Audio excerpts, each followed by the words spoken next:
Welcome to the Independent Artist Podcast, sponsored by the National Association of Independent Artists. Also sponsored by Zapplication. I'm Will Armstrong, and I'm a mixed media artist. I'm Douglas Sigworth, glassblower. Join our conversations with professional working artists. Well, Douglas, here we are back at the Independent Artist Podcast, and I wasn't sure if I was going to make it back into my dirty little closet here. Why is that? It's been a rough week. Yeah? You may hear a little more gravel in my voice this week. I'm still on Paxlovid. I brought a little COVID back from California with me when I came. The gift that keeps on giving, right? What a delight. Yeah, my first time out to La Quinta. This is their second show of the year, the November offering versus the March offering, which is kind of the classic show. Right. Yeah, first time out there, actually, for me. Mm-hmm. And how did it go for you? It went well. I feel lucky. I've met a lot of people that I feel will be kind of future collectors. My end numbers weren't exactly what I wanted to be, but I was delighted by the show and the setting and the people that I did talk to. You ever have one of those shows? I mean, it's similar to the kind of the productive zero, I guess. Which you said was bullshit. You said was bullshit. This was not, though. I feel like this was they'd never seen me out there and they'd never seen my work. It was a completely new thing. So it felt weird to be completely fresh to an audience and for them to be like, oh, man. And so, yeah, won an award. And yes, you did. Congrats on that, man. Sold a nice piece. And yeah. So it was, I feel like it was a solid weekend and I'm excited to go back in March. Well, that's great.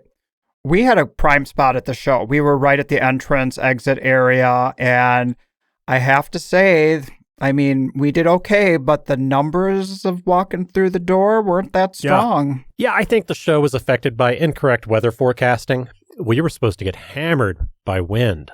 That's true, Sunday, right. And supposed to get some rain that never really appeared. And, California, rain in that part of the country, it's a different beast. It's like, it's a little bit like New Mexico. If they're expecting rain, things kind of shut down. So incorrect weather forecast. We were supposed to get 55 mile per hour gusts on Sunday, and there was barely a breeze. So I think a lot of things were at play there. So I think the thing with that crowd too is that area, you've got, let's say, the middle class retired folks who aren't living large. They're living comfortably, but they're not living large. But then there is a good amount of the population that have multiple homes. And those are the people that we expect to frequent that show. And the theory is that a lot of them just weren't in town because of how the holiday fell that week. So it's hard to say. But I will say that a show like La Quinta, where it's a commission-based show where they take a percentage of our sales, that they kind of share in that pain. So they want to fix those problems going down the road. They want to figure out what didn't work and how can we fix it, because it affects their bottom line as much as it does our own. Absolutely. They had a lot riding on it, and maybe more so, like you said, than typically. I don't know. How do you feel about a commission-based show? Like, if they're at the bigger, at just as big of a risk as we are, I kind of don't mind it. I don't know that I want to base my whole year on that kind of format, but hitting a show or two with that, the Oklahoma City model, the La Quinta model, I don't know that I mind it. It makes those guys work harder. I think so. I mean, like you said, it hurts because when we do really well, then that's a big chunk that comes out of your bottom line, going back. And if you think of just the expenses and the booth fee at, let's say, more of a traditional show, you're putting in way more back. But then you don't have as much of the risk because, let's say, you don't sell as well, your cut that you have to pay in is smaller. So I wouldn't want my whole year that way, but I can appreciate one or two sprinkled in once in a while. A couple of dips at the well. All right. Understood. Yeah. Well, it was lovely to see you and Renee there. Absolutely. We had a nice time. It was great. We got to spend some time together, and it was fun to go out to dinner and get to see you and Trey and Helene. Yeah, I got a nice little spot right there next to Trey and Helene, and that was, I just love those guys. They're just positive energy, and man, in spite of bringing COVID back home, I feel like it was a pretty positive experience overall. Absolutely. This was kind of funny, though. We went to meet you guys for dinner that night, And, we're running a little late. It's starting to rain. We're kind of rushing our way into the door. And the guy who's at the door, I think it's the valet, maybe it's the host, I'm not sure. He puts his hand up at my chest and says, stop. I'm like, what? I see they're sitting right there. I'm going to go, join our table. He goes, you need to let the lady go first. And I'm like, all right. So I was barreling ahead of Renee. I forgot my manners. Anyway, so you're a cad. We let her walk in first. And then the piece de resistance, he says to me, and please remove your hat. I'm like, but I never take off my hat. I sleep in this hat. Have you seen this head? God damn it. You got a fine head there, sir. You got an excellent skull. I said, I don't want to scare off these people with the shine. My mother-in-law is definitely one of these folks that's a take your hat off at the table. And my mom is too. And, old school. And this was a very classic Italian place. Like, it was. Bolognese and lasagna and egg parm. It was old school. So I kind of appreciated it. It's funny when my mother-in-law does it. We invited her to dinner. We're just going to a straight up bar. Where anything goes? Yeah, it's called the Otter. Okay. It's got a big, giant bar in the center, pull tabs, and you're going to go get a really good walleye sandwich, a fried walleye sandwich. You're going to go get some, a burger, a couple of beers. And we're like, hey, we've been on the dock all day. We're going to the Otter. Do you guys want to come? And, of course they did. They're great. My mother-in-law's got a bad case of FOMO. She doesn't want to miss out of anything. Okay. So we're like, hey, we're going to the Otter for dinner. She's like, definitely. We go. And then she starts giving us a hard time about our hats. We're like, typically I'm with you. I'm not going to wear my hat at your dinner table, but we're at a bar. We're at a bar. We've been on the dock all day. We smell like fish ourselves. So forget it. It's not happening. That's right. That was hilarious. That was really funny. Take your hat off. Be loud and proud about that head there, Sigworth. I was going to say there's so many social norms that are kind of being thrown out the window. And I'm surprised that the whole hat thing got me. It was like, get that hat off your head, dude. Yeah. I went back to grade school and the priests and the nuns telling me to behave. Well, you looked very nice. It's not like you had a nice sweater on and you and Renee looked lovely. So since you came back with COVID, did that mean your Thanksgiving plans all had to change and all that kind of stuff? Yeah, we were actually going to go to dinner at another artist's house, the lovely Allison Antleman, for those folks out there. I'm name dropping. There you go. Incredibly talented jeweler that lives here in Santa Fe. Her husband, Eric, and she and Eric are just incredible cooks. And they invited me last year, and I was so looking forward to it. We were bummed, but my wife stepped up to the plate and just made this incredible meal. Luckily, I never lost taste. Okay. I've got so much work to do. I didn't want to risk long COVID or anything, so I got on the Paxlovid. So I feel like I never really lost my sense of smell. And while I'm still positive and kind of weak by the end of the day, I'm kind of mostly over it. But anyway, just made an incredible meal. So hats off to my lovely wife. Just the two of us. It was kind of sad. Yeah. I wish she'd gone back to her family and just left my sick ass at home with the dogs. But you home to recover and not infect anyone else? Yeah, I really, honestly, I don't mind being sick by myself. It sucks, but huge fucking baby, as you can imagine. As we know from your first bout of COVID, as long as you have your sweatpants, you're fine. Yeah, I had sweatpants. I had pajama pants. I had flannels. I was, in and out. I had my Stones hoodie. I was good. There you go. How about you guys? How was your Thanksgiving? Enough about me. We had a couple of really nice times, with different family members on different dates. But the thing that I found pretty funny is one of our occasions, I found out about a new thing that exists, and maybe it's always existed, but I'm just learning about it now. Have you ever heard of like a Santa for hire kind of thing? Kind of like you call the same number, you get the strippers. Could be. The clowns and strippers and Batman. Anyway, sorry. In this case, this is my niece who's a millennial, and she's got 3 little kids. And apparently she found out that the Santa, who always pays a little visit to their local mall, and she brings the kids to, and they get to tell them the Christmas thing.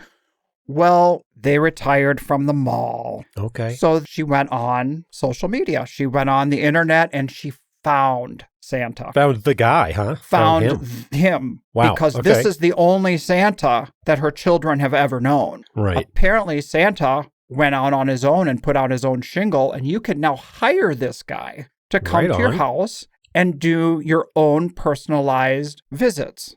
I'm going to hire him to varnish some paintings. There you go. Get over here, fat man. So I'm like so shocked. I mean, I've known, like, you know, your uncle shows up in the thing and the party and all the little kids or blah, blah, blah. The real guy. That's awesome. But then this is the actual one. And some of the kids are at the age where they might not be believing anymore. Right. So this sent them back at least a couple of years more of believing, so they can go to school and tell their friends, no, he actually exists. He came to our house.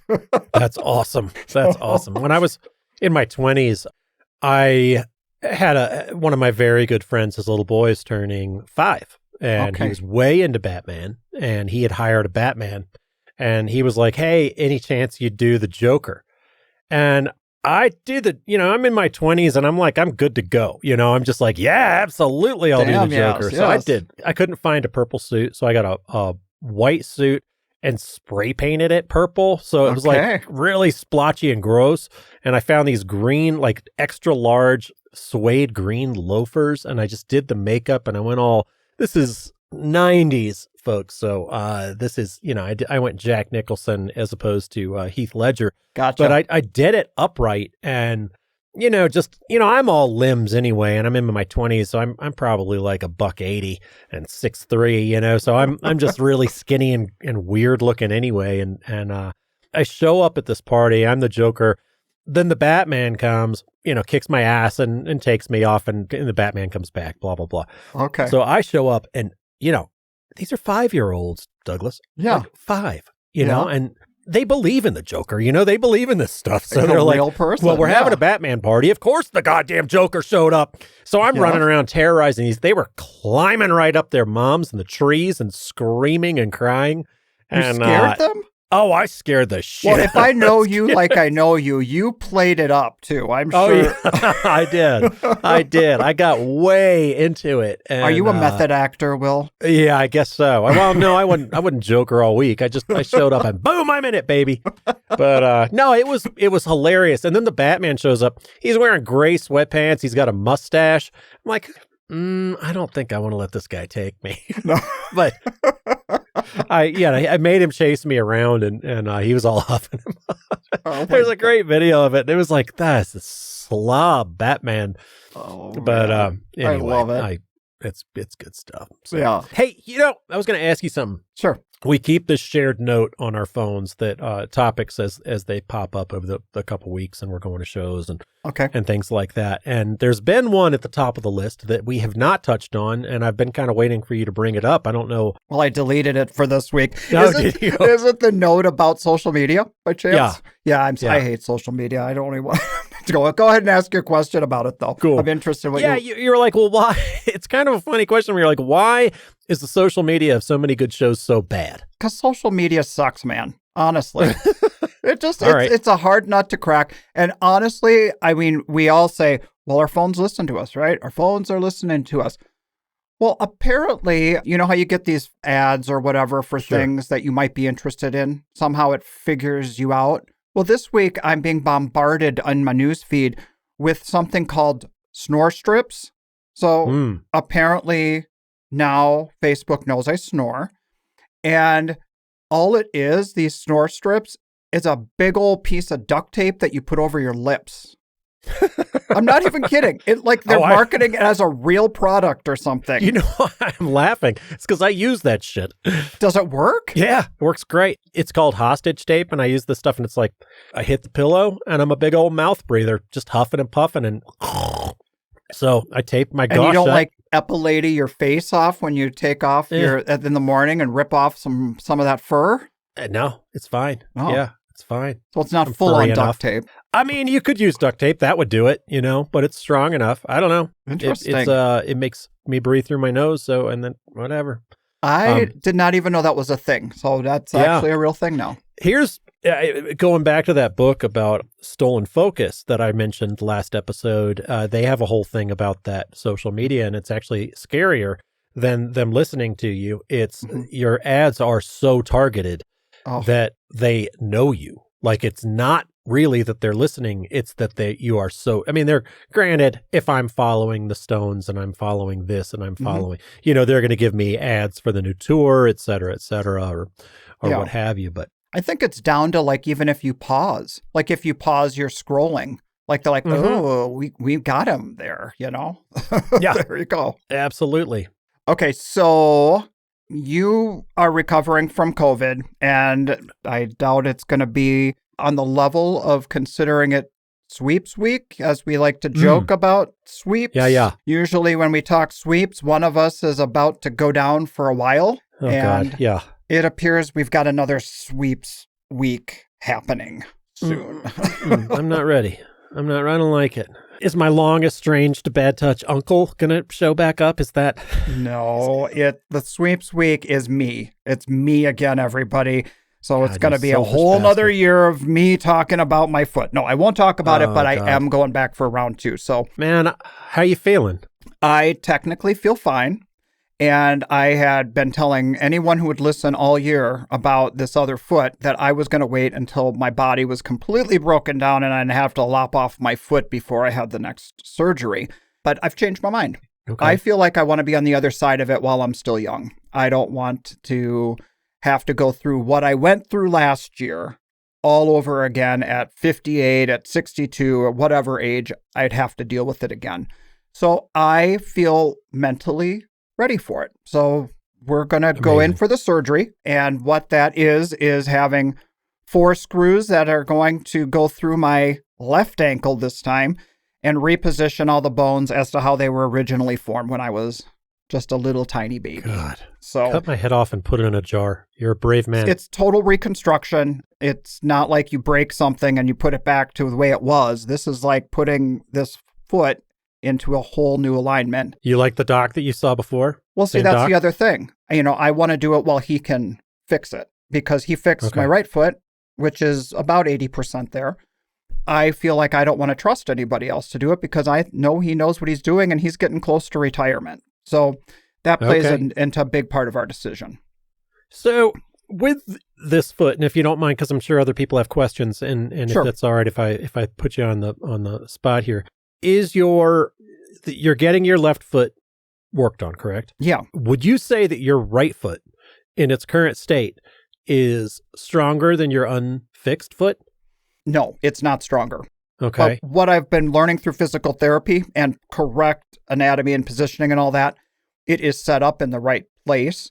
And so I know that as I progress with the physical therapy and the strengthening and all that, that it is going to be, I'm imagining it to be what it will ultimately be. So I'm operating a bit on faith. And maybe this is too much for the show, but I'm going to ask you the next one. If I'm walking behind you, like I was at dinner, I notice you kick your right foot out and you put more of your weight on your left foot. Are you ready to have the right foot be the lead?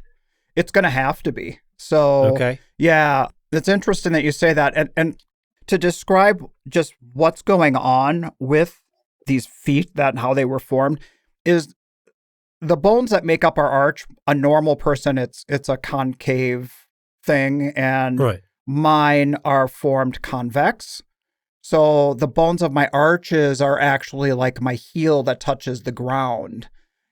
So the arch touches first? The arch touches as the third point of contact when you, like if you step heel, in the arch, sand. Ball of the foot. Heel never touches the ground. My heel is raised above my arch. So it's just anatomically awkward and strange. And so that's what they're fixing. And that's why it's like, last year I went through this whole period of like, what's it going to be like when it's done and all that kind of stuff, because there was an element of the unknown. It's like, well, let's try this and see. And so I have a lot of confidence in what's been done on this right side that I feel optimistic going in for the other side. Well, if you're optimistic, we are optimistic, and you've got our support there. I appreciate that. That's a lot to go through, and We'll be sending you books you won't read. Well, the universe is supporting me. Okay. And one of the signs is after Thanksgiving, the other night, we watched the biopic Naiad. Are you familiar with that story? No, I'm not. So it's based on the life of Diana Naiad. And she is the swimmer who it was her goal to swim from Cuba to the Florida Keys. And she attempted it 8 or 9 times. She thought she had given it up in her 20s when she tried and failed. But then in her 60s, she got something inside of her that said, I've got to just do this. And she was driven, and she tried 7 more times in her 60s until she finally succeeded. And so I watched that, and when she's training, they have this saying on the wall that she used as her mantra, and it's going to be now my mantra because I loved it so much. And the mantra was that a diamond is a lump of coal that merely stuck it out. And I'm ready to stick it out. And I am so ready to get on the other side of this whole deal. You're a diamond, baby. You got I'm this. a diamond. Yep. All right. All right. Well, good luck, sir. And we'll be hearing more about this as it progresses. I'm sorry that this is happening, but like you said, we're going to follow your optimistic lead on it and know that the best is on the way. Yeah. So, hey, that brings us to, I think we've had a pretty good lead-in talk. Yeah. A couple of my favorite people to see on the circuit you have on the show this week. It's the lovely Pearces. Yes, James and Carrie Pearce, individual artists, work on their own bodies of work, very different bodies of work. But in this conversation, we learn a lot about how they do things similarly and differently. And it was really interesting to speak with artist couples who kind of go off to work, come back at the end of the day, and kind of hear their process and hear what's important to them. So it's a similar process that my wife and I have. So it's different bodies of work, different mediums, and they can appreciate how they're. How'd your day go, honey? How'd your day go? It was a different day. I had a different day than you did. How was your day? Yeah. And for anybody out there who has ever battled with a block, a creative block, Carrie tells her whole story of how she approached that and how she got through it. So it's a really great talk in that regards too. Yeah. And here's my tip. Just put your goddamn phone down and don't reach for that when you're bored. How about that? There's Papa Armstrong. There you go. Getting a little more white in his beard and his ponytail's growing in. All right, folks, let's get to the Pearces, shall we? That's right. Here they are.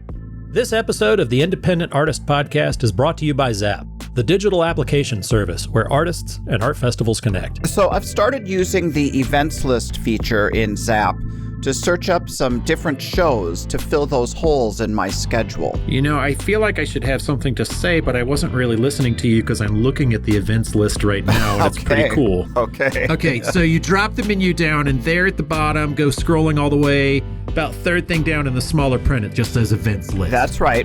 All of the shows appear here regardless of their application deadline. You can use the filtering and the sorting to narrow down your search so that you can find that right show that fills your desired time frame or location. I know a lot of people love that calendar. I like seeing the list of events. I like scrolling through and doom scrolling late at night. It's like online dating. They don't let you swipe left or right, but you can figure out who you want to date in the coming up year. All right, I'm here with James and Carrie Pearce from Peoria, Illinois. Hey guys, how's it going? Hello, good to be here. Howdy-ho. So you guys are back from Philadelphia. Tell me about that show. How was it? It was good. It's one of my favorites. I love doing the show. It's the Philadelphia Museum of Art puts on the show, and the Women's Committee, the location, everything is just always fantastic. And they get a really good buyer crowd through there. The buyers tend to be pretty educated, so it's a lot of fun talking to the buyers and the collectors that come through the show. They did a lot of social media posts, and it looked quite well heeled, I must say, from all of the promotions and the videos of the collectors walking through. Yeah, they've been working on their social media stuff more and more, and they do really well. I mean, they really try and promote the show and the artists and everything, and I think they do a really good job of it. We have yet to get into that show. I've been trying for 20-some years, waitlisted, but never cracked that one. Really, that's a tough one for us. Right. And I was thinking about it. I'm like, I wonder if Sigwarts have ever done this show. But that explains that. You know what I think about that one is I just feel like some of the glass artists that are there aren't outdoor artists, don't do the circuit. And I just think the competition is just that much tougher in the glass category for that particular show. Is it in the convention center? It is, yeah, right across from Reading Market, which is really nice. So I used to do the buyer's market of American Craft there. I do love that neighborhood. That whole scene is awesome. Yeah, you go to Philly and you just carve out and with all the pastries and bread and everything else at Reading Market, and then you do the show, and yeah, it's just fantastic. And is it craft or is it all fine art? It's all craft. Okay. Yeah. So Carrie was able to do it this year. It was her first year in with her mixed media, which was really kind of awesome that we both got to do the show together. So it was kind of fun. So we got to set up across from each other and do the show. Normally she goes and hangs out. She's the plus one, as Will would say. Yeah, exactly. She was up till this year. That's it. Yeah.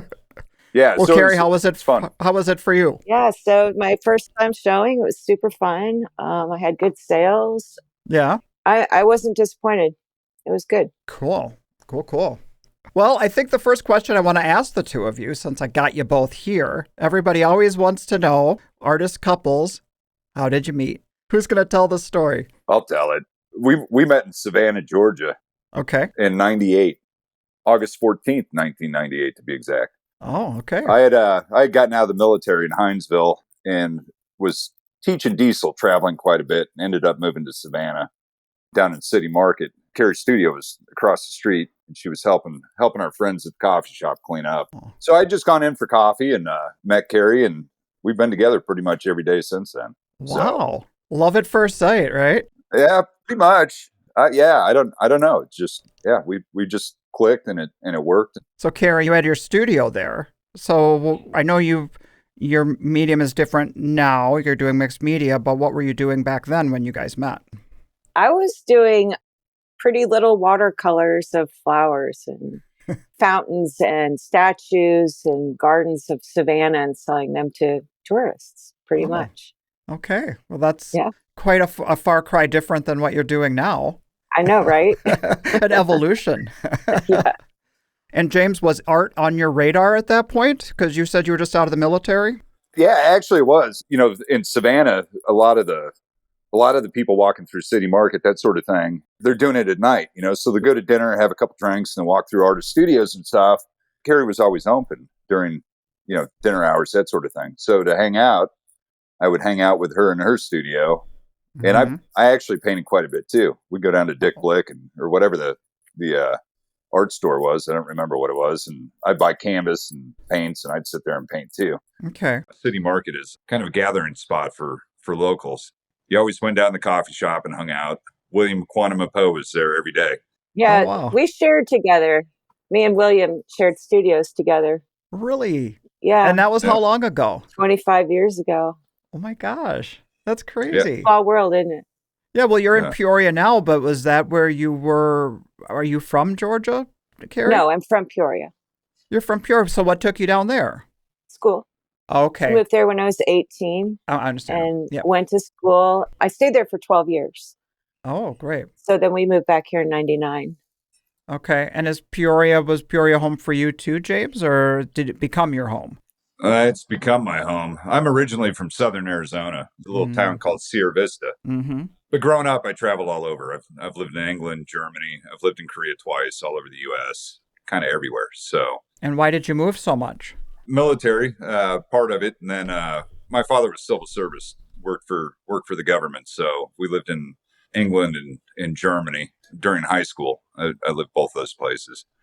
Graduated from Heidelberg High School and then joined the military after that. I wasn't the college type.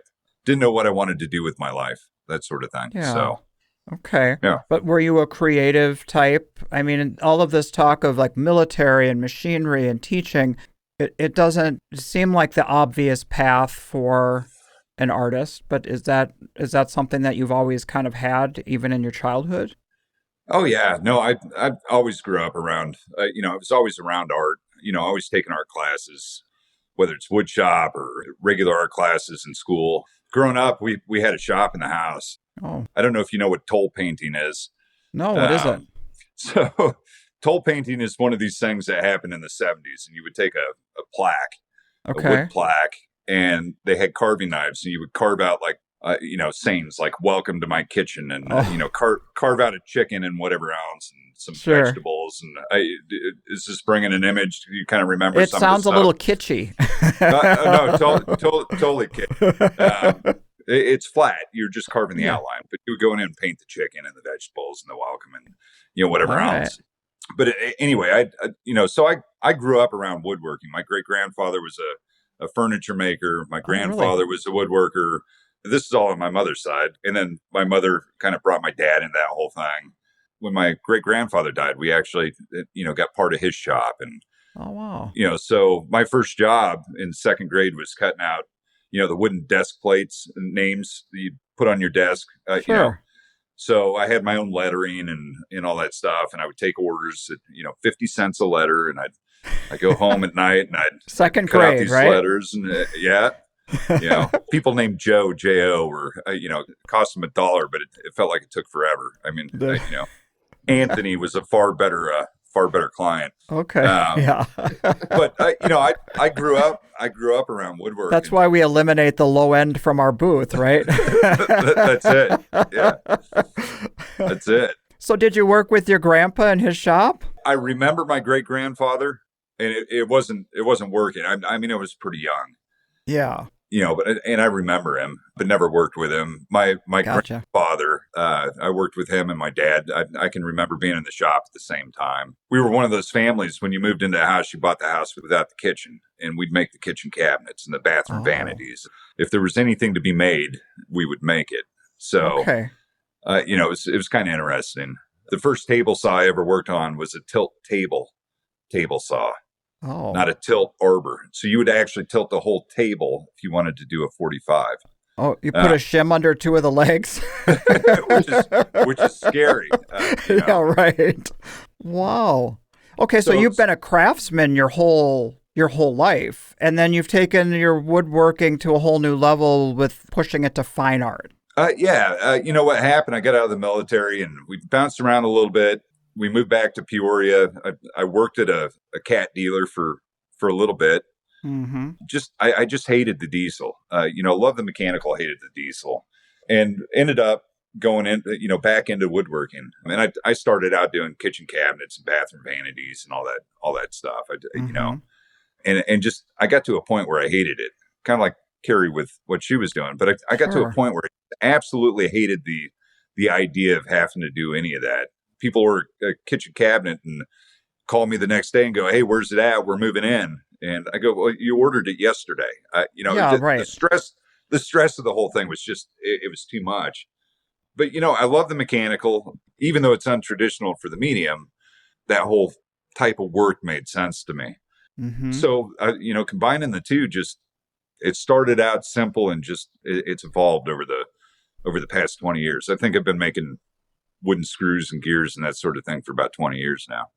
Well, for those people who aren't familiar with your work, it's kind of like trompe l'oeil in the sense that you walk up to your pieces and it looks like your furniture looks like a piece of machinery. In fact, for years I thought you were a found metal object artist that put pieces together to make your furniture, until you showed me, the cranks and each little nut and bolt made out of wood, and it's fantastic, the amount of detail in your work. It's just, how did you settle on that as being your body of work? We all have two sides of our brain, but that side of my brain is very linear, very, very structured. Everything's got to be in its place. It's got to mesh right. It's got to work right. Mm-hmm. So whether I was working on diesel in the military or teaching it or working on it after I got out, I got done with teaching it, that mechanical side always just really fascinated me. So you made what you knew, right? You made what you had an affinity for. Yeah. And I had wood tools. I had, the things to continue in wood. Whereas, if I was doing found objects, that sort of thing, I would had to have like a metalworking shop and, all sorts of just crazy stuff. So I kind of, maybe a little out of necessity, I'm not opposed to steel or metal or, that sort of thing, because it was what I knew and what I had, started developing my own tools to make screws and these different things to make the whole thing work. What I found was, the mechanical aspect of it the mechanisms, that sort of thing, satisfy one side of my brain, and then I get to wrap it in something aesthetically pleasing, and that satisfies the other side of my brain. Yeah. Both sides of my brain are satisfied, I guess. And they Love argue it. a lot. I mean, Oh, they do? Oh, yeah. Yeah. You have like the angel and the devil on your shoulder having a conversation? A little bit. I really want to loosen up, and every artist is different, but I go, I want to loosen up. I want to do things that are more sculpture. And that side of my brain goes, no, you can't do that. It's got to look like this, and it's got to function. It's got to have a function. So I'm constantly fighting that idea that, my furniture has to be super functional. I mean, why can't it be a little bit more sculptural? I've seen, pictures of chairs, and you wouldn't want to sit on them. Right. So I'm constantly fighting that idea that it's got to be functional, and it's got to be this. Yeah. Aesthetically, if I could win that argument, things would be a little bit different. For a long time, the mechanisms are what kept me going. And then once the mechanisms became more predictable, the details are, kind of took over. And those details, I think, are what really kind of make my work what it is. Well, now, Carrie, when I think about details, I think about your work, because your work has so much detail with different elements, creating your mixed media pieces. But that's fairly new for you. Can you talk a bit about that transition of moving from your old body of work to your current body of work? Well, that's a good question. So during COVID, I went back to school, and I thought, well, I'm going to go back to school and get my MFA, and then I'm going to teach, because COVID, it was like anybody's guess of what was going to happen next. Right. And it really freaked me out that, we rely on the shows, we rely on galleries, to make our income. So during the process of going back to school, that I started revisiting ideas I had from like 30 years ago. So I was kind of doing these things with the mixed media. I knocked off an Arthur Rackham illustration, and then I sewed things to it, and I gave it to my brother for Christmas. So I was doing these things for fun, but not seriously as, like serious art. And I'd done a few things in school like that. So I lost my sense of humor when COVID hit. And humor plays a huge role in my work. It just felt like, well, this is just ridiculous. The whole idea of art right now just seemed it seemed pretty bleak during that. It's like, what's anyone going to do with a painting? Yeah, who cares? It's like the sky's falling, the world's ending. Yeah, for sure. So when I went back to school, one of my classes required me to listen to something, and I chose a Joseph Campbell. I think it's The Hero's Way or something along those lines. Okay. And my takeaway from that was follow your bliss. If you're listening out there and you don't know who Joseph Campbell is, well, he inspired George Lucas to do Star Wars. So he played a huge role in Star Wars and the creation of that. So I followed my bliss. And I was like, at first I'm like, bliss? What is bliss? And who has bliss? Is there such a thing? I never even thought about it. It totally sounds like a new agey kind of thing with follow your bliss, Yeah. It's like, okay, what is my bliss? So I just started making lists of things I love to do and things I dislike doing. And so for me, bliss would be just doing things you love and eliminate, the bad things. And then you're in bliss. And so I literally wrote down things like jigsaw puzzles. I love to do those. I love to sort things. I like to do embroidery, wood carving, paper mache, you name it, sure. All those things that I love doing. And I love painting the portraits. So that still stayed on that side of the list. And what I dislike doing is clothing and backgrounds in paintings. I like to do all the detail, but I just don't like you'd make the faces in your paintings, but then you would feel like to finish the painting it was a chore that you just didn't want to do. Yeah, it was like pulling teeth. So were you experiencing a block? Yeah, very much so. It was okay. I had no desire to paint. It was like pulling teeth. I hated everything I was doing.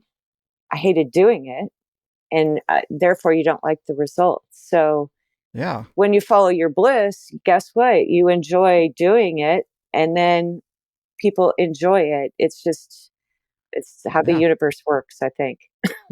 Well, was going to school like to try and get yourself out of that block, or like to creatively recharge your I batteries, or think what I was that felt about? like I couldn't paint anymore, and that I was Mm. going to have to teach because I like really didn't want to paint anymore. It just was. You were broken. Your Yeah, creativity was broken. it Yeah. was. It was bad. It was hard. Oh, And oh my I went gosh. into school thinking that it was going to be easy, and it was not. It was so hard. Mm.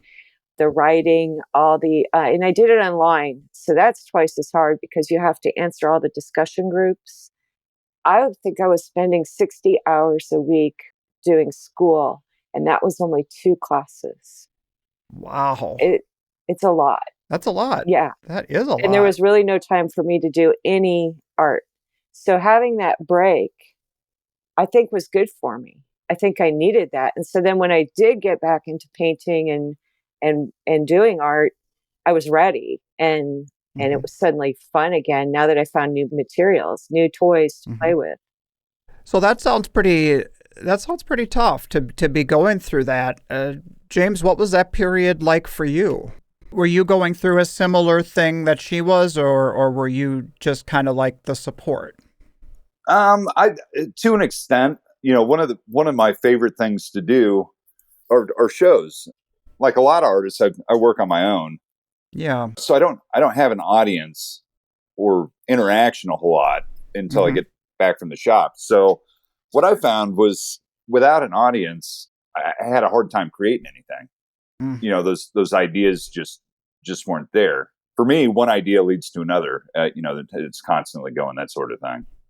And are your pieces one-offs, or do they evolve each time, or do you do kind of a similar take on a piece? So I have a body of work that you can order, and I typically have one or two of them at shows. My popular pieces. So about 70% of it's one-offs typically, and Hmm. then about 30% is pieces that are part of a series or a production of pieces. So it kind of depends on what it is. Yeah. But there's a combination of both of them. I like the one-offs. I think those are a lot more fun. You obviously spend more time on them. You reinvent the wheel every time you do something. Yeah, some people have a hard time with that. Like, I have to come up with another piece, and other people love that challenge. They love that, the play aspect of it. Like, let's see what I can create here. Absolutely. Yeah. So, kind of going back to the COVID, I was kind of fortunate. I had a sugar daddy that, had me build a ton of furniture for his house. He had just bought a house, didn't have any furniture. And while it wasn't all, along the lines of what I typically do, Yeah. at that point, I took what I could get. So, that It's guy kept either me that busy or an online job, right? I mean, that's that was more palatable. absolutely, Mhm. so he kept me busy for a good 12, 16 months, That's um, amazing. building furniture and stuff locally. So that was a godsend, really, because our Hmm. existence has kind of gone to gallery and shows. I mean, that's how we make our living, Yeah. 100%. So that was super, super nice. Right. But yeah, during COVID, we talked a lot about process, about pieces, about her going through school and coming up with different ideas and, Hmm. exploring this, that, the other thing, which is nice. Both of us being artists, we understand there's an understanding between us about, hey, I got to go to work or I got to explore this idea. Or, the other one gets it. And also that idea of feeling like you're not finding joy from what you're doing. Let's say a regular 9 to 5 kind of job. They're like, yeah, well, nobody gets joy out of their job. So just suck it up and go to work, right? I mean, at least as artists, we understand how enjoying what we do is an important part of the process to be creative. I know quite a few artists where their spouse isn't an artist. Mm. Talking to some of them, it can be rough sometimes with trying to get them to understand. No, I don't want to do this on Saturday. I need to do this. So I Mm. definitely feel for artists that don't have that type of relationship, that understanding between both of them. Yeah. I feel super fortunate that Carrie and I both share the same understanding. Yeah. So Well, Carrie, as you started to, discover things that brought you joy, that brought you your bliss and stuff, you started experimenting with incorporating found objects into your work. Can you talk about that process and and what finding these little gems and how that impacted the direction of your work. My paintings always sort of had these things in them. I was just painting them. They weren't. Oh, I see. So I would collect these things and use them, as reference material for my paintings. And then I thought, well, why not just put them in there? Sure. So I love every part of the process. I love going on the hunt, hunting and gathering, going to the antique stores and the flea markets and looking for things. Yeah. I love to get a thing of jewelry and chop it up into little pieces and sort it all out by color. It's all part of the process. And like finding these things, it's part of culture and it's part of our beings. As we've grown up with it. It triggers memories. Like symbols, you're saying, like these objects that you're finding have special meaning for you, but then for universal. Yeah, and I also feel like they need to be saved in many ways. So I just finished a piece with a coyote face. It literally, I've had this coyote face and it said on the tag, coyote face, $10. And I was like, well, someone needs to do something with this. It sounds disgusting. It's actually a coyote face. Really cool. It's a coyote face. But I feel like that coyote didn't die for no reason. So let me put it in a piece of fine art. Okay. And I feel like these objects are like, they kind of yell at me. I don't know what I'm looking for. You can't just go and find what you want to find. Mm-hmm. You have to go with an open mind and just see what jumps out at you. And so I always feel like these things need saving, like saving them from the dump. They hold energy too. I mean, not everybody believes in that kind of esoteric thinking, but even if you come down to the core part of symbols, if you pick something for your pieces that speak to you, that have meaning to you, our collectors also will find meaning. I mean, they'll assign their own meaning, but it's going to be meaning all the same. So what types of things started to resonate with you? I really like Victorian items. I like antique things that were well made or more interesting than, like, to me, the old dolls are so much better than the new dolls. What about them do you like? I don't know. Maybe if they're made out of porcelain, that they're like more handmade than mass produced. Okay. So I don't know. I guess I feel like these things need saving and they just can trigger memories or they trigger my creativity too. So it serves multiple roles then. Yeah, I get ideas from them that I wouldn't have had unless I had the object. Well, I do have to say that there's a creepy element to dolls, don't you think? Especially those old porcelain dolls. Me personally, everyone has a different take on it, but do you ever feel that, or do you see something else from them that you are inspired by or get excited about? I mean, there are some that are creepy, and then they're just because they are. Mm-hmm. Yeah. But dolls are in every culture, so I think they're really interesting. It's just a human instinct to have these things. It's not like we've learned this from other cultures necessarily. It's kind of universal, yeah. Mm-hmm. It's universal, yeah. So I think there's something to that, and I like the idea that they're little companions. Like in a lot of folklore and stories, the doll is, a lot of times, maybe it represents a mother with advice. I don't know. They're just super interesting. Well, it's part of child rearing. Children go through that stage, having dolls. And so if they're lonely, if they're sad, if they're whatever, they grew up with their doll, Yeah. Well, and jewelry is another one that I think is fascinating because that also spans all cultures. So dolls and jewelry are like a lot of and toys, what a lot of my work has in it. So cool. And the occasional coyote face. that was the unexpected surprise.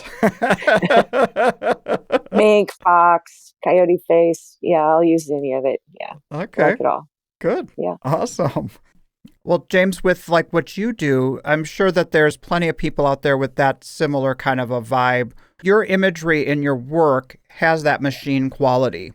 And so I'm sure that it sparks in some people something that, like, it could be dad or it could be their grandpa or something like that. You know what I mean? Does that ever happen with you? Yeah. I've had people where, their dad or grandfather was a pattern maker. And for those of you who don't know what a pattern maker is, that's basically how they would make these pieces, and they would actually make the molds off these pieces. They were super intricate, super detailed. So like a casting for, part of an engine would be made by a pattern maker. Before 3D printing and CAD and all that stuff, they would actually hand carve and make every last detail, every flowing line, everything to cast that part, specifically. It reminds me of the talk that Will had our first season with Michael Schwegman and how he makes ceramic sculptures. And he would have people come in his booth and see the tools he's creating out of clay and be like, it brought back memories of their dad or something, And I think that's really cool to create imagery like that. You're making what connects to you. And it's fun to see how it connects with other people, I guess, is where we're going with this. Yeah, no, absolutely. They don't always tell me why they're attracted to pieces necessarily, but a lot of times I'll have to deliver. And once you see the house, you go, it this all makes sense. They're definitely attracted to a certain feel. And then I'll get other collectors that they're just totally random. And I delivered several pieces to a new collector on the way back from Philly, and the connection was wood. Mm-hmm. She liked the wood, and she liked that it was made out of wood. I don't know. It's just it can be interesting. But it was just so different, maybe, than anything else that she had collected. So it was like a surprise to her. That it's like when you don't have that one thing in your collection, that's so unique, and you're like, I gotta have it. I'm a wood collector, and what you do is so different. James, I've never seen anybody do what you do. Period. Right. Full stop.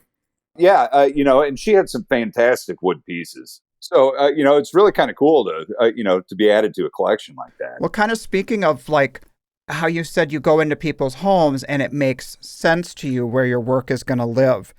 I think that same way about your booth. You have created your panels in your booth that look like your furniture belongs in that space. You know what I'm saying? Yeah. I'm constantly, and I reworked it again before Philly. Did you? I think the booth is hugely important, especially when you're selling, $6,000, $7,000, $8,000, $10,000 pieces out of your booth.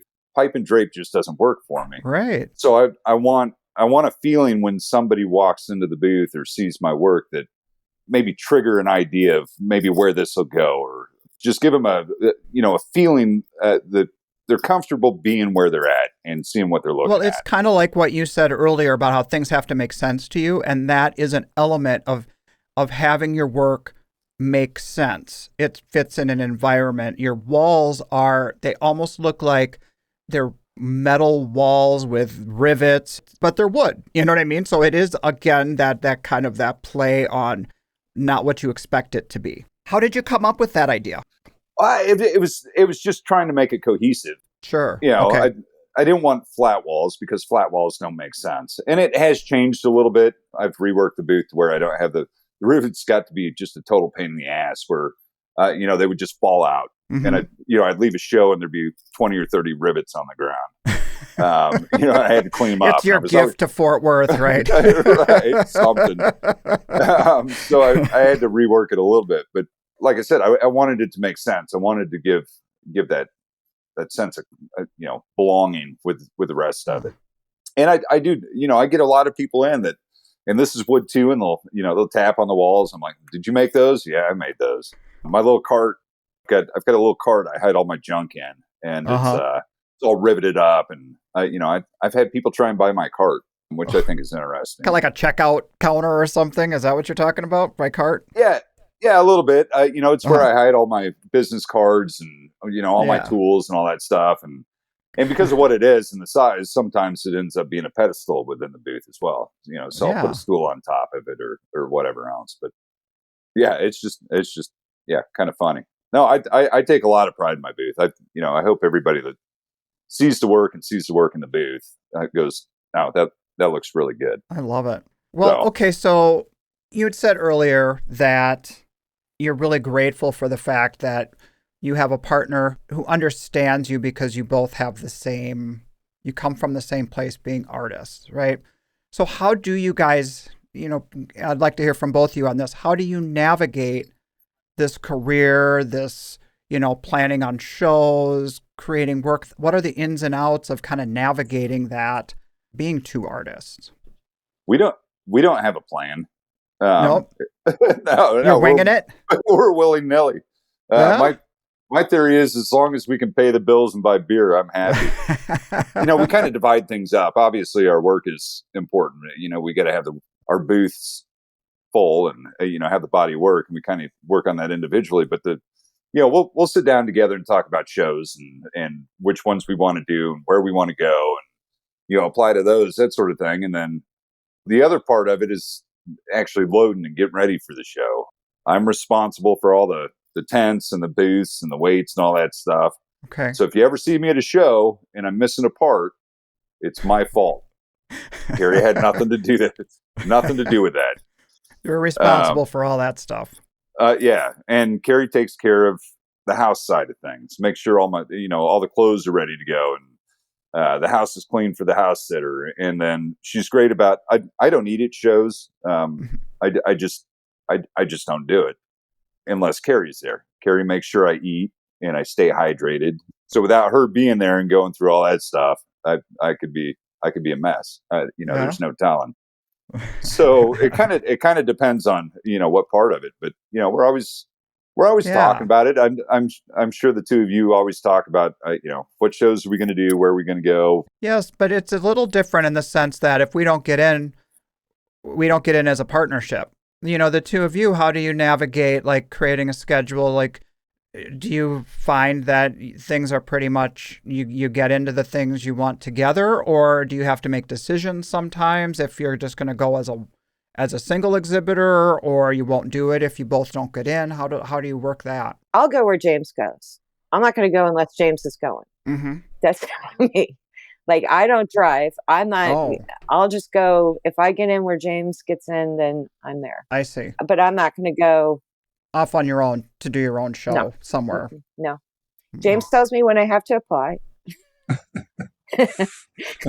So do you guys each handle your own kind of business side on your own? Like you decide, and you talk about it, but do you like keep track of your own applications and all that kind of stuff? Yeah, we keep track of our own stuff.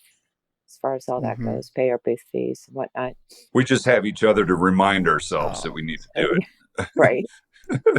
Yeah, there's some artists I know out there who they might like lean on one or the other to be like the business side for both of their businesses or whatever. But you guys operate, it sounds like, pretty independently on everything related to what you do for your art business. Yeah, for the most part. So you both have your studios at home, or do you have to travel to your studio? I'm at home. No? James is at a shop. We have found that oil paintings and sawdust don't mix real well. Oh, I couldn't see that. Yeah, right.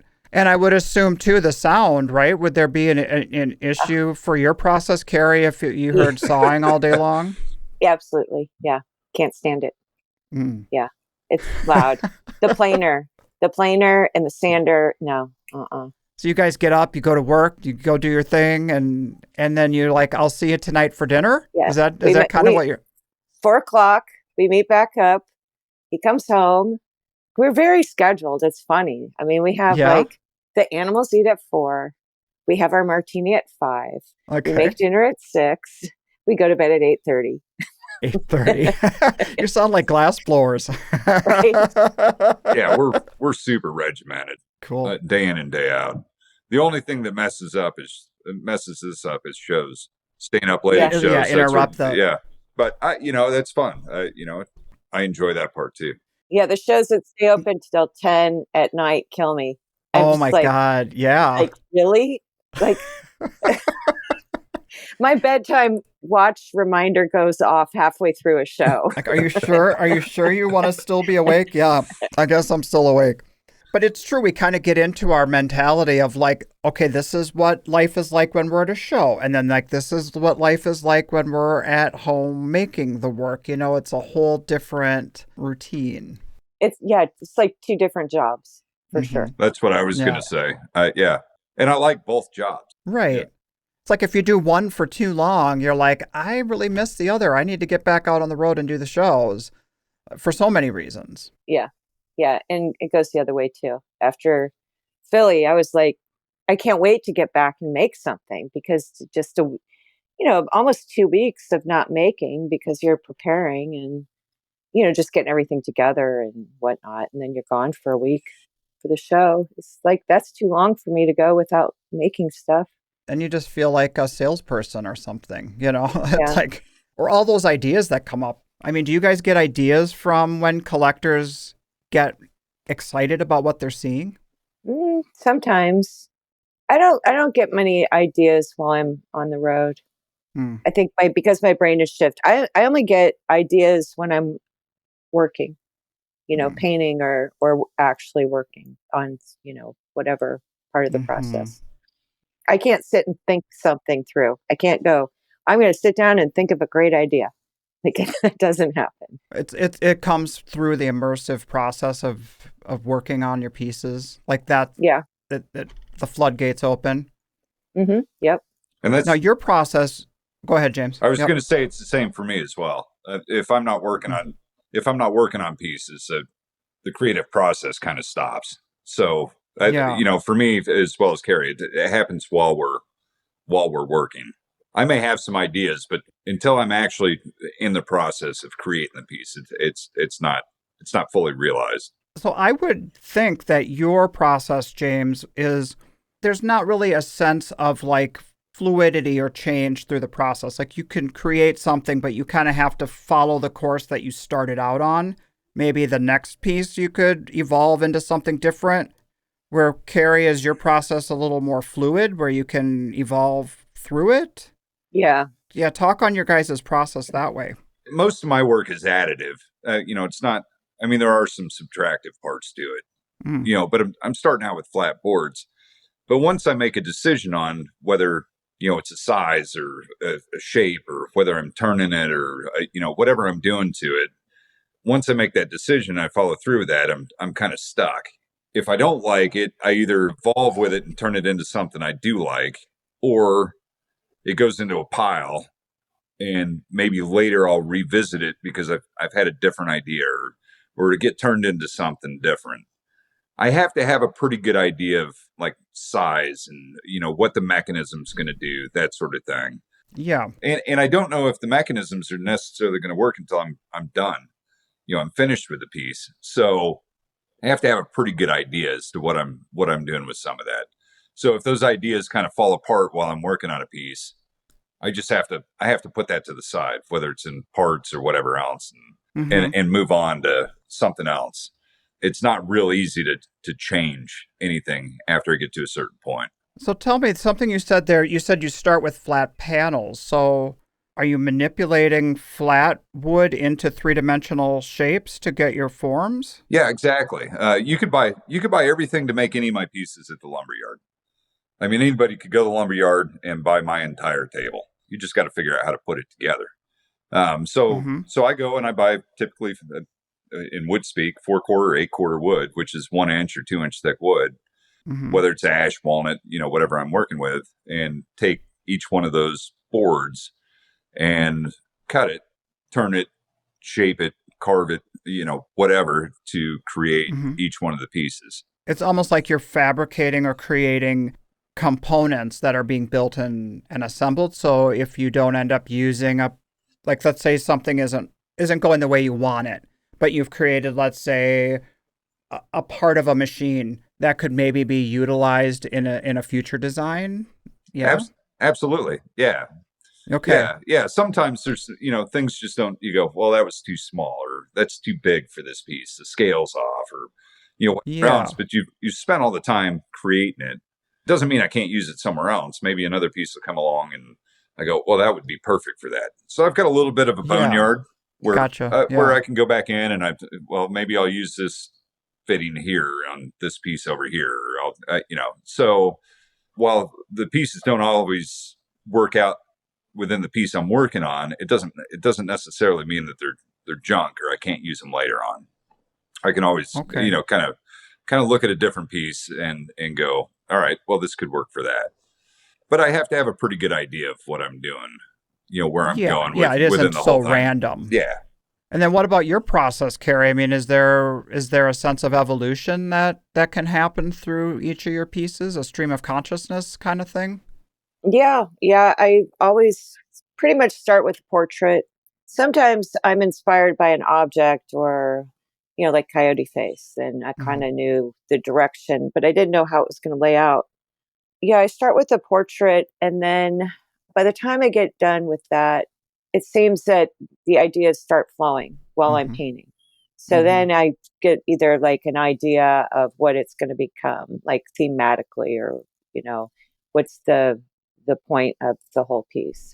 So then from there, I go to the materials, and I have to make some decisions pretty early about if it's going to be sewn, if it's going to have, like embroidery section, or what color I need to figure out pretty quickly, because that is really hard to change. I have torn things apart, though.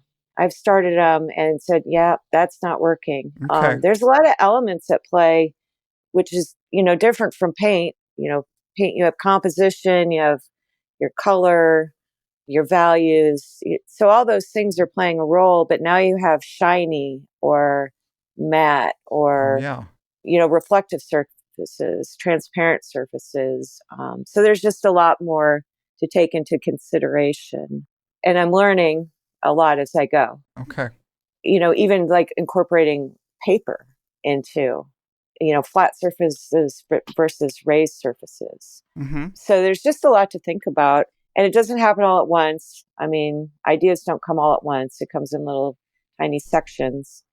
If I'm having a hard time and I feel like, I don't know where I'm going to go, what I always do is I do what I know for sure.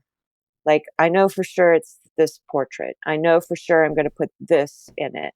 And then those materials will talk to each other or me, and then I can figure out the rest, because I can't have it all figured out from the get-go. Okay, so you need to build discovery into the process. Yeah, it needs to evolve. How about, is that anything for you, James? Do you kind of have to go in with a kind of a set plan and stick to that, or is there evolution that can happen in your pieces? There can be a little bit of evolution. Sometimes I'll get done building a piece and go, well, it's missing something here, or it needs this over here. I'll get to that point where my ideas have stopped, finish the piece, and go, all right, I got to go back into it and rework it a little bit.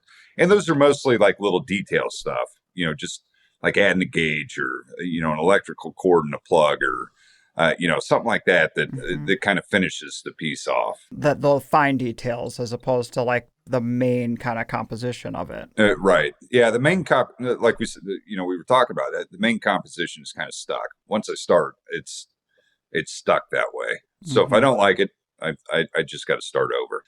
But it does evolve. I mean, my pieces can evolve, where I'm adding little details here and there, that sort of thing. Absolutely. So tell me, when you guys look to the other as another artist, what do you value in your partner that you wish that you maybe were stronger at? Like, Carrie, what do you admire in James that you wish that you could be more like that, and vice versa? Is there anything? Well, his ability to do math. Okay. No, James is great he's very headstrong, and he's very much, I'm a little bit more willy-nilly. I'm like, well, change this. I don't like that. I'll repaint a portrait 3 times. Whereas he's, because of his materials, he is more direct. Okay. And like to the point with his work. Very, once he gets an idea, it's like, he plans it out. He's more planned. He's very much planned out. Okay. But you like that he kind of has that it's not black and white. That's not the right word, but it's more definitive. It's more like, here's where I'm going with it. And so even though that is part of your process to be open-ended and stream of consciousness, you kind of wish maybe it was a little bit more of a straight line for yourself? Absolutely. Yeah. Okay. Yeah. How about you, It James? saved me a lot of time. Would it? Yeah. Is there anything that from Carrie that you admire that you wish you could implement for yourself? See, it's kind of funny she said that, because I kind of go, man, I wish I could be a little bit more willy-nilly. A little looser? I didn't have to be, so focused, that sort of thing. I love Carrie's sense of humor, and how she brings that to her work, that sort of thing. And I can get away with a little bit of humor in my work. Kind of depends on what it is. I love that about her.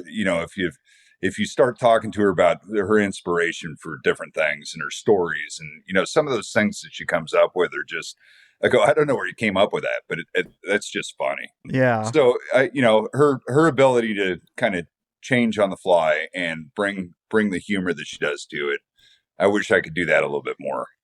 But like I've said previously, that side of my brain does not. It just doesn't work that way. Yeah. So, well, that's really cool to hear you guys talk about that. I really appreciate you guys taking time and hanging out with me and just letting everybody know a little bit more about the Pearces. So it was super fun. Thanks for doing this. It's so entertaining. I love listening to them. And now you get to listen to yourself. I know. I hope we're entertaining. We've got some big names to live up to. Yeah, when you asked me to do this, I'm like, I don't know that I'm that interesting. I don't know. I think everybody feels that way about themselves, but honestly, the hook in this whole thing is just knowing that what we feel like is mundane, and we talk just about our process and our situation, then everybody else can be like, that's like me. I go through that same thing. And us artists, we are kind of like an enigma to a lot of the population, and we sometimes feel like nobody really gets us. And that's the fun about this, is that we get to hear from our peers, and I love that about it. So absolutely. Thank you for sharing yourself. Well, thank you for having us. It was fun. All right, you guys. All right, take care. Okay, until we meet again. Hey, have a great show in California. I appreciate it. All right, we'll see you guys later. Bye. All right. Bye. Bye. Another great Midwestern talk there, Douglas. Why are so many of us from the center of the country? Because we pick a point on the map and we do the string thing, and we go 200 miles from there, and boom, we're in the perfect place to be an art fair artist. Yeah. When we relocated, I said, drop a 300-mile thread on the Mississippi and I'll live anywhere on it. And everybody else involved with the move was like, no, fuck off. We're going to move. So much for you and your logic. Yeah, take your logic. Shove it. All right. Yeah. Amazing talk with those guys. I don't know. I think so highly of those guys. Carrie's such a cool painter, such an interesting painter. And James is just a nut. So talented. He's an alchemist, turning that wood into metal. When he told me that he starts with flat boards for everything he does, literally mind blown right there. I'm like, it is. How the heck does, so we're not going to give away his secrets, but I just assumed he was like using a lathe or something. Right. Maybe, he's still a young man. Maybe one of these days he'll get wise. Use those tools to his benefit. I'm kidding. I kid. He's one of those friends of mine that I feel like we can bust chops a little bit. I think that's the way they operate. Their sense of humor is on point, and when Carrie lost her sense of humor, you really had to feel like, who am I? Where am I? Why don't I find anything funny anymore? Right. Like me, I don't like anybody anymore. Yeah, I don't like people, Douglas. You're just a curmudgeon. I'm embracing it. It feels good. It feels good. Get down it. No, I do love our fellow artists, and I have to apologize to one. Michael Gard came up to me in the bathroom behind. I was washing my hands, but I got the button flies, Sure. and it's like, it's a little bit of effort. It's a little bit of an effort, and there's there's an element of like, you linger too long, you're playing with yourself, and it's like, I don't know. It's just, you try to do it quickly, but I'm buttoning and turning around to the sink because it's one of those trailers, and somebody walks up behind me and he's like, what are you, pissing in the sink, you filthy animal? And I'm like, I was like, no, I definitely don't think this is Yankee Stadium, because that's the only place I'd ever seen that happen. People going in the sink. Okay, yeah. And he was like, no, I didn't think you thought it was Yankee Stadium. I just thought you had no class. And I just thought it was like a guy. And I just was like, F you, buddy. And walked out. I was like, man. And then I realized it's him. And it's one of those people that I have a caustic sense of humor with. And I never got back around to apologize to him. And it's totally your kind of humor there, Will. It is. But it's all about context. It's like, who is making this joke with me so that I know if I want to laugh at it or not? Right. I just thought it was somebody was just busting. I was like kind of insulted. So sure. Anyway, sorry, Michael. It'll be good to see you next time. But I never made it back around to see your booth and let you know that I'm not a prick. Maybe I am. I don't know. Maybe you are. Yeah. We'll see. Well, before we sign off here, you're off to one last show of the year, right? Off to Chicago, going to One of a Kind. Well, when we pulled in after our last show of the year, the odometer made its last dial, its last turn, and rotation. It comes around to 20,000 miles this year we clocked in on the road. Amateurs. How about you? What's it going to end up being, do you think? I make it up at the end of the year. I don't even know. Okay, yeah. It's I don't keep a logbook. I look at my last year's thing and I'm like, I did this, and then it just kind of makes sense. But yeah, but swapping out your vehicles too, it's not like it's as easy. Like, we know the start and the end because we just looked at from beginning to end. Right. But if you're renting and you've got all these different trips, I'm sure. I'm not clocking the mileage like you guys are. I'm writing off the rentals and with my truck I am, because I split truck and rental this year. It was exorbitantly expensive and not worth it. So your theory of, is this a good idea? Maybe the data has proven otherwise. Yeah, I don't know. To be honest, I haven't crunched the numbers. We'll see how it goes. Yeah, but it's been pretty expensive. Yeah. All right, well then, safe drive to Chicago, and hope you're feeling better. Hope this Paxlovid wipes out that COVID and you are back to your old self again. Thank you, sir. Yeah, I've got my last dosage tonight. I can get this metal tinny taste out of my mouth and move on to better things. So cool. Cheers to you. We'll see you in a couple weeks. I'll have a full report on the Chicago show and my travels. And when's your surgery? It's the end of December. So I've got some time. Sounds good. Get back to your glory hole and... You can't even say glory hole without laughing, can you? No one can. All right, buddy. Talk to you soon. Bye. This podcast is brought to you by the National Association of Independent Artists. The website is naiaartists.org. Also sponsored by Zapplication. That's zapplication.org. And while you're at it, find us on social media and engage in these conversations. Be sure to subscribe to this podcast to be notified when we release new episodes. Oh, and if you like the show, we'd love it if you would give us your 5-star rating and offer up your most creative review on your podcast streaming service. See you next time.